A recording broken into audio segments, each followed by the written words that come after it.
Salut les gars, on se retrouve aujourd'hui sur la chaîne Karaté Bushido pour l'interview d'un des meilleurs prospects du MMA français, c'est l'actuel champion Ares.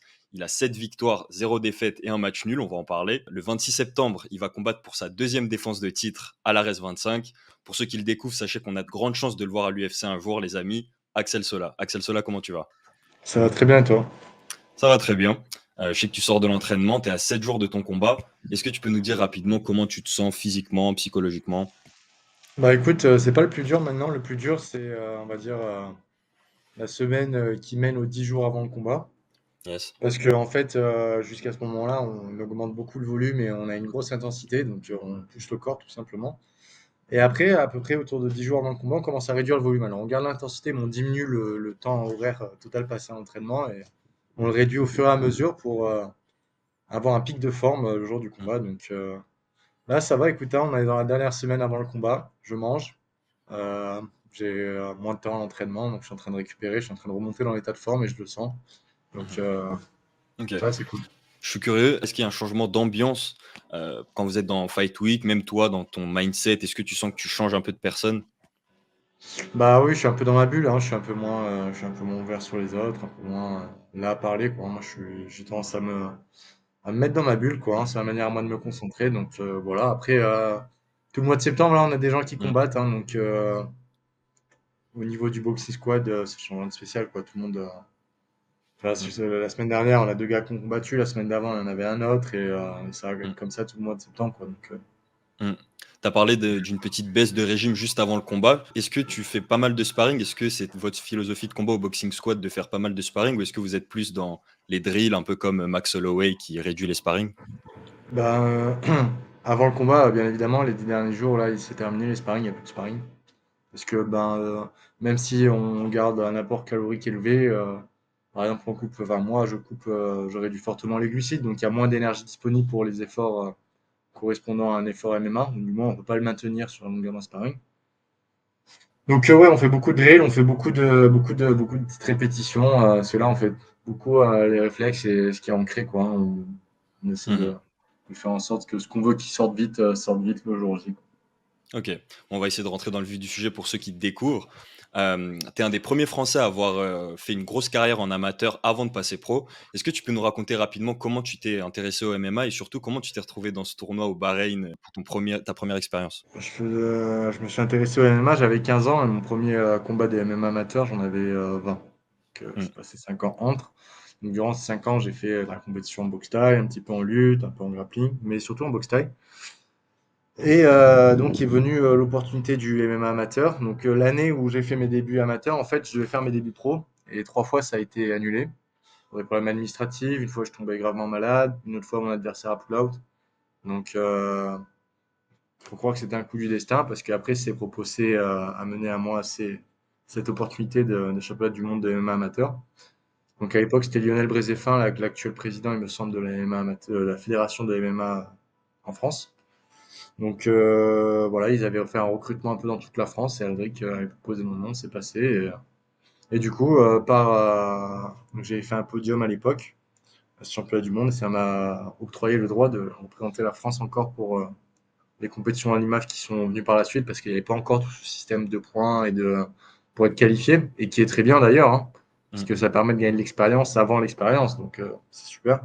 Mhm. Mais ça n'existait pas à l'époque, et du coup, ben voilà, je me suis retrouvé dans l'engrenage. J'en ai fait beaucoup des tournois à l'IMAF, mais j'ai jamais gagné le championnat du monde. J'ai toujours été deuxième au championnat du monde. J'étais 2 fois deuxième. J'ai gagné le championnat d'Europe et après j'ai gagné des petits championnats. Ils appelaient ça Panamérica, Océanie, etc.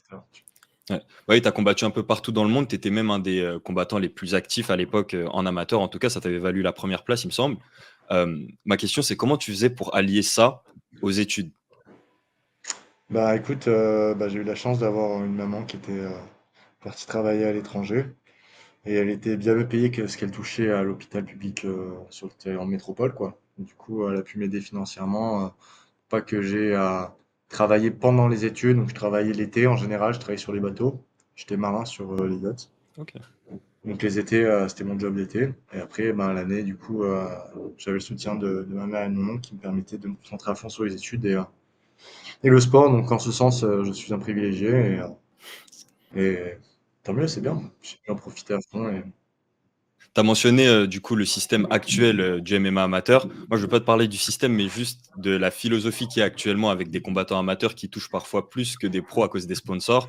Qu'est-ce que toi tu penses de cette situation, Est-ce que tu penses qu'ils sont trop exposés? de quoi? Du fait qu'ils touchent de l'argent? Non, le fait qu'ils soient autant exposés alors qu'ils sont au début de leur carrière, là où toi tu avais le temps de te faire, ton expérience un peu plus à l'ombre. Non, mais je pense que c'est très bien parce que, maintenant, faut comprendre que le sport, c'est pas juste, le sport, en fait. C'est pas juste être bon dans la cage, c'est tout ce qu'il y a autour et Yes. je suis pas du tout un bon exemple par rapport à ça parce que, dans ma vie, c'est pas forcément quelque chose, sur lequel j'ai été bon, mais c'est pas grave. En tout cas, ces jeunes amateurs là, ils ont toute cette exposition médiatique, ils font face un peu à la hype, ils font vraiment face, en fait, à ce qui les attend plus tard et je trouve que c'est bien parce que, c'est la réalité de ce sport. Ça les Ça va permettre de se préparer encore mieux pour la suite. Mmh et en STAPS, est-ce que tu as des choses que tu as appris concrètement qui t'ont servi là actuellement, pour ta carrière de MMA? On va dire que, en STAPS, ce qu'on t'apprend, en tout cas, je suis allé jusqu'au master. Jusqu'au master, on t'apprend à chercher l'information. Ouais. C'est-à-dire que, imaginons que demain j'ai un problème au coude, tendinite au coude. Là, de suite, là, comme ça, à froid, bon, je peux te sortir des trucs, hein, mais je sais que ce sera pas solide. Par Mmh. contre, voilà, je sais que j'ai ce problème-là. Je sais que dans 2 jours, par contre, j'ai la marche à suivre de A à Z. Tu Mmh. vois? Donc, c'est plus la méthodologie de la recherche de l'information. Tu vois? On Les t'apprend plus la protocoles. méthode Mmh. de OK, on a un problème, comment on l'appréhende? C'est plus ça Mmh. que tu apprends. Parce que bon, après, il y a quand même ce système scolaire qu'on retrouve à mon avis un peu partout, mais en tout cas, on le retrouve en STAPS, parce que moi, ça j'ai vu, où on te fait bachoter, quoi. Où on te fait dossier sur dossier, contrôle sur contrôle, où on veut te donner des notes pour te noter et te dire tu passes pas, ou pour faire la sélection parmi les élèves. Mmh. Je sais pas si c'est bien ou si c'est mal, en tout cas, c'est comme ça que ça marche. Et du coup, le problème, c'est que tous ces dossiers, tous ces sujets sur lesquels tu travailles, et en fait, tu passes trop vite d'un sujet à l'autre, donc tu n'as pas Ouais. vraiment le temps de t'en imprégner. Mais par contre, le fait de faire tous ces sujets en si peu de temps, ça t'apprend à développer une méthodologie de travail Mmh. qui, je pense, est intéressante. En tout cas, il y a une valeur là-dedans quand même. Mmh. Donc, chercher l'information et la trouver, si tu apprends ça après, c'est toi par toi-même, quoi. Il faut pas attendre, je pense que c'est le cas pour tout, hein, mais en tout cas en fac de sport, il faut pas attendre de la fac de te donner la connaissance. La fac t'ouvre sur certaines choses et après c'est à toi d'aller les approfondir. OK, bah, on avance, dans ta carrière du coup. Après ta carrière amateur, tu es allé au Brave. Pendant que tu avais cette expérience au Brave, est-ce que tu regardais même l'UFC à l'époque? Est-ce Oui, que oui, bien sûr, depuis que je suis petit, hein, tu sais, mes premiers matchs de MMA que j'ai regardés, c'était John Jones, donc c'était l'UFC, OK. donc forcément j'ai associé ça comme l'expérience ultime de ce sport, donc Mmh. bien évidemment que j'ai envie d'y être, mais Mmh. je dois encore gagner ma place. Mmh. Je parle directement de ça parce que évidemment, c'est ce que, tu avais dit que tu visais déjà même pour ton, combat précédent. Là, clairement, cette opportunité que tu vas avoir à l'ARES le 26, c'est un peu enfin, je te pose la question, est-ce que c'est un peu une rédemption par rapport à ton premier combat que tu as pas gagné, en professionnel face à Daguerre? Euh, non, OK. je vis pas comme une rédemption, hein, chaque combat est un combat. Après, non, j'en fais pas, je sais pas, non, je vis pas la chose comme ça, quoi, hein. Pas de la guerre est passée, j'ai tiré les leçons qu'il y a à en tirer. Là, j'ai Yes. un autre adversaire qui va proposer un problème différent à résoudre. Et donc, il Mmh. faut le passer et le suivant sera pareil, et ainsi de suite. Est-ce que tu l'as vécu un peu comme une défaite, vu que c'est le premier combat que tu as pas gagné en professionnel? On sait que beaucoup de combattants disent qu'ils attendent parfois leur défaite pour, se sentir libérés. Est-ce que toi, maintenant, tu te sens libéré et tu te sens capable de passer à un autre cap grâce à ça? Je sais pas, peut-être pas. Je me sens pas comme une personne différente depuis ce combat. Effectivement, je le vis pas comme une victoire. Mmh. Ne serait-ce que, même si les juges m'avaient donné la victoire, j'aurais pas vécu comme une victoire parce qu'en termes de dommages effectués, je pense que Daguerre était meilleur que moi. Mmh. Mais bon, après, je prends le bon côté de la chose, c'est toute l'expérience que j'en tire. Mmh. Combat et encore une fois, ça fait de moi un meilleur combattant et c'est essentiel. OK. Par curiosité, si par je ne sais quel coup du sort, on te proposait l'UFC Paris à 2 jours en short notice, est-ce que, tu accepterais? Bien sûr. OK. Donc tu Je préférais suis pas game, hein. avoir forcément un fight camp et cetera? Rien à foutre, hein, j'y vais là, hein. Là, je peux y aller, j'y vais, hein, la tête en avant, hein. OK, OK. Bon, on sait que tu veux intégrer l'UFC le plus vite possible. Ma question, c'est quoi ta situation avec l'ARES? Combien de combats il te reste? Je sais pas vraiment en fait. Là, j'ai demandé à parce qu'Adric là, il était pas là, donc il doit avoir la réponse. J'ai pas vu depuis qu'il est rentré de Vegas, qu'ils y sont allés, parce que Manon était potentiellement en remplacement pour Mmh. ceinture. Mais en fait, je sais pas si à l'ARS, quand tu gagnes la ceinture, ton contrat remonte à 4 combats ou si tu prends plus 4. Donc Hmm. si tu prends plus 4, il me reste 4 combats. Et si tu montes à 4, il me reste 2 combats. Ça veut dire que potentiellement, fin de l'année, je termine mon contrat avec ARS. Parce que là, je vais Ok. combattre et j'aimerais combattre en décembre, par exemple. Donc, ça ferait les 2 combats et donc ce serait terminé. Donc, ça dépend de ça. Donc, voilà. Mais bon, c'est pas vraiment ça non plus que j'ai en tête là. Là, je suis vraiment concentré sur le match. Donc, je pense pas Ok. trop à la suite. Ok. Bah, est-ce que, parce que malheureusement, je vais te poser des questions sur la suite, histoire que on puisse quand même nous se projeter en tant que fan, surtout pour ceux qui vont te découvrir, qui sachent que bah, tu as un gros potentiel et c'est la raison pour laquelle il faut te soutenir maintenant. Il y a des combattants qui sont assez optimistes dans leur approche par rapport à l'UFC, par rapport au niveau supérieur. Toi, est-ce que tu as une approche assez optimiste ou est-ce que tu restes très très réaliste à ne pas dire que tu peux battre certains combattants du top 15? Est-ce que tu l'imagines? Est-ce que tu te poses la question? Ah, effectivement, là, si tu me demandes, est-ce que je pense que je viole Tsaroukian? Je pense pas. Mais je pense qu'en allant à l'UFC et en me préparant pour ce type d'adversaire, bah, peut-être un jour j'aurai le niveau de battre des pointures de la catégorie. Ok, ok. Donc voilà, après la catégorie est dense, hein, donc je vois une grande palette de niveaux dans cette catégorie, donc je pense que j'y ai ma place. Mhm. Mais encore une fois, il faut le gagner, il faut le prouver, et il faut le mériter. Ok. Comme tu as dit, elle est dense. Plus que dense, il y a plusieurs styles différents. Donc peut-être que même si tu n'as pas forcément le niveau, est-ce qu'il y a des styles que toi tu te vois affronter où tu serais peut-être avantagé? Bah, moi, je suis du genre à aller là où mon adversaire est le moins à l'aise, donc forcément, si j'ai quelqu'un qui veut du grappling, bah, je vais essayer de le boxer. Si j'ai quelqu'un qui veut boxer, je vais essayer de le lutter. Donc ça Yes. va vraiment dépendre de ça, quoi, de mon Mhm. adversaire. Mhm. Il y a des combattants justement que je voulais te citer parce qu'ils sont dans des phases de leur carrière où ils sont sur la pente descendante, ou bien c'est juste des styles qui pourraient bien t'aller en tant qu'adversaire, qui sont dans le top 15. Je voulais te demander si tu peux me dire juste si tu penses les battre ou si c'est chaud, très rapidement. Donc, Benil Dariush, Jouable? jouable. Mateusz Gamrot, Jouable? ok. Paddy Pimblett, Jouable? ok. Euh, pour voir à quel point t'es Là, j'accepte. En terre fait, à terre j'accepterai. réaliste. Là, Ok, si je te dis jouable, ça veut dire que si demain on m'appelle pour me dire vas-y contre lui, j'y vais, quoi, tu vois. ok. Michael Chandler, Jouable. Chaud, mais jouable. ouais, ok. Là, on va voir si t'es réaliste. Charles Oliveira. En vrai, j'y vais, mais là, c'est chaud, là, hein. Là, ça commence à Ok, être chaud. ça commence à être c'est chaud. Ah, c'est Il très en chaud, reste c'est avec deux. Chandler, en vrai, hein. Le top 5, c'est chaud, hein. Renato Moicano. Je pense que c'est jouable. Ouais, Je connais pas assez bien, mais enfin, j'ai vu ses combats, mais je pense que c'est jouable. Enfin, le ok. style, c'est pas le style qui m'inquiète le plus, tu vois. Genre un Chandler, c'est plus chaud, parce que ça va très vite. Un Oliveira, c'est vicieux, tu vois.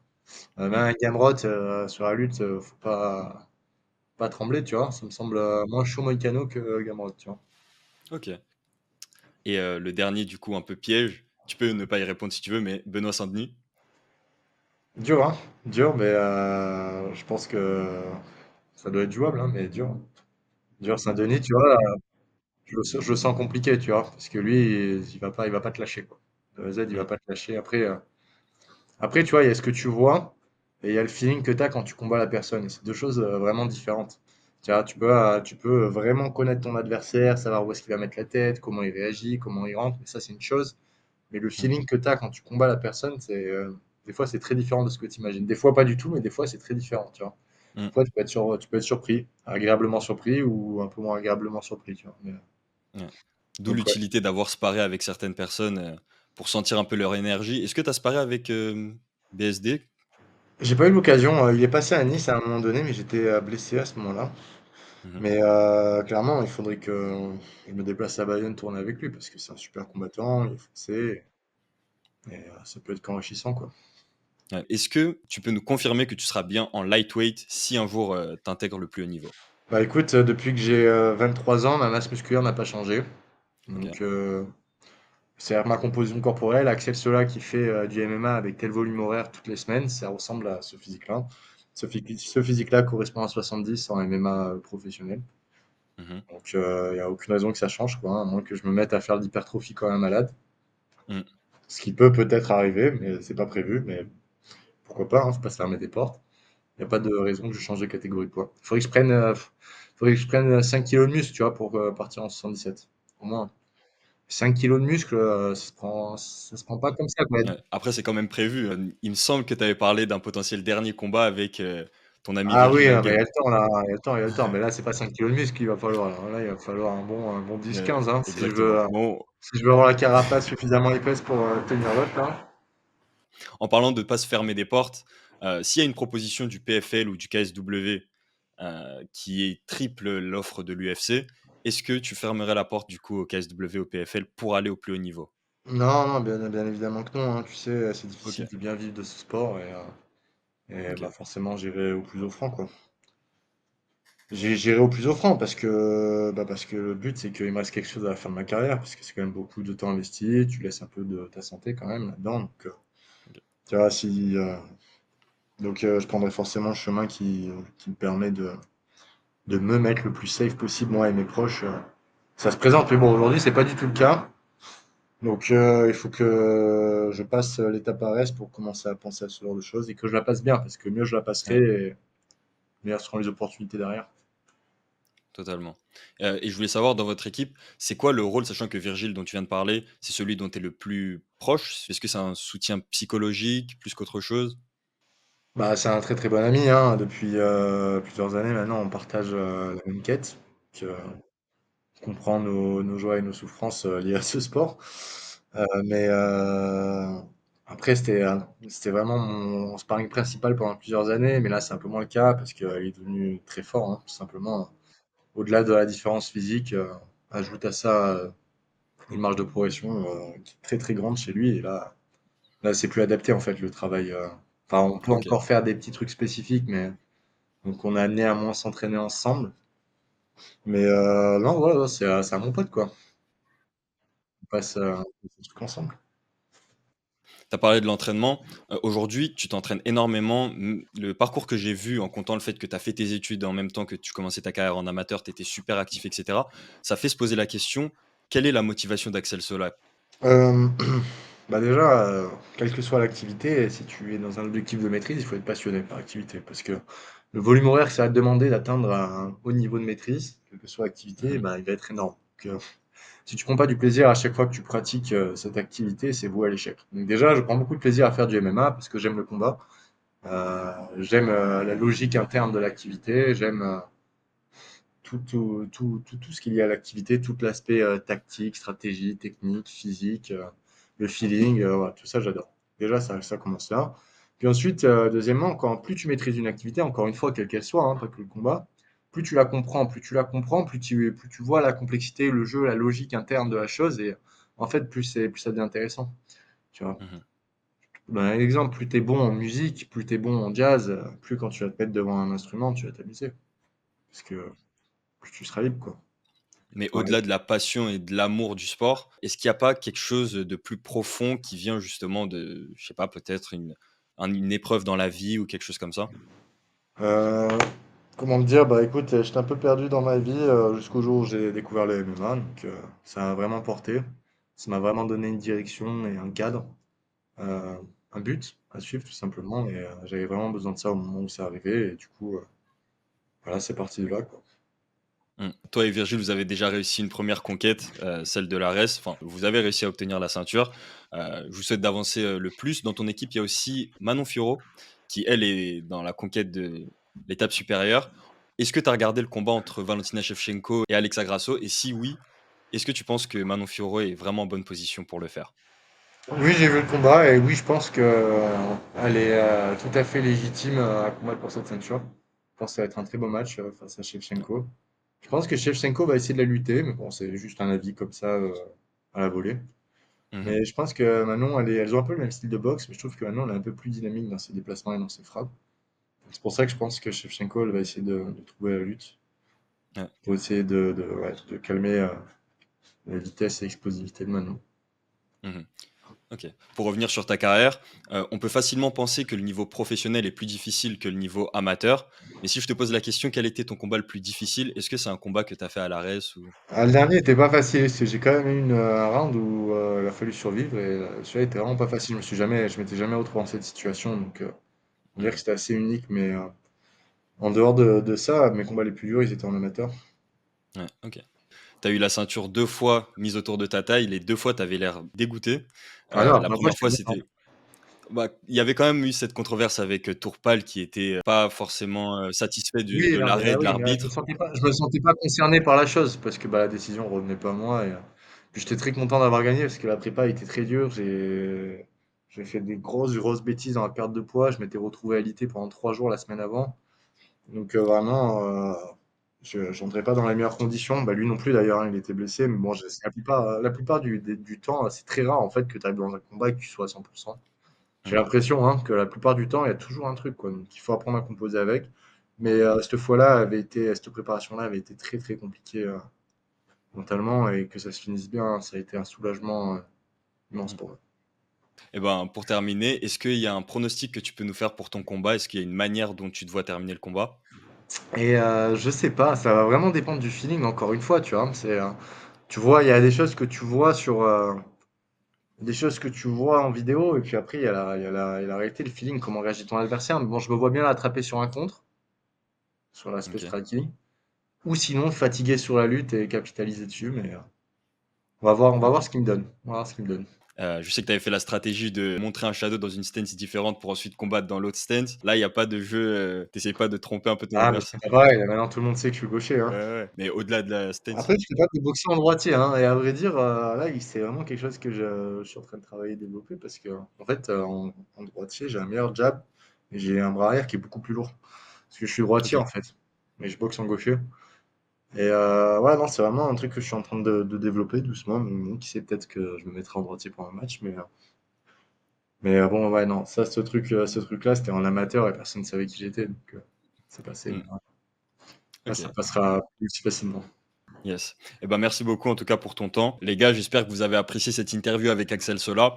Prenez vos places pour l'ARES 25. Ça se passe le 26 septembre à l'Adidas Arena. Vous avez moins 15% avec le lien qui se trouve en description de cette vidéo. Nous, on se retrouve pour plus d'actu ou plus d'interviews sur Karate Bushido Actu. Donc, abonnez-vous pour pas louper tout ça. Je vous dis à la prochaine. Peace.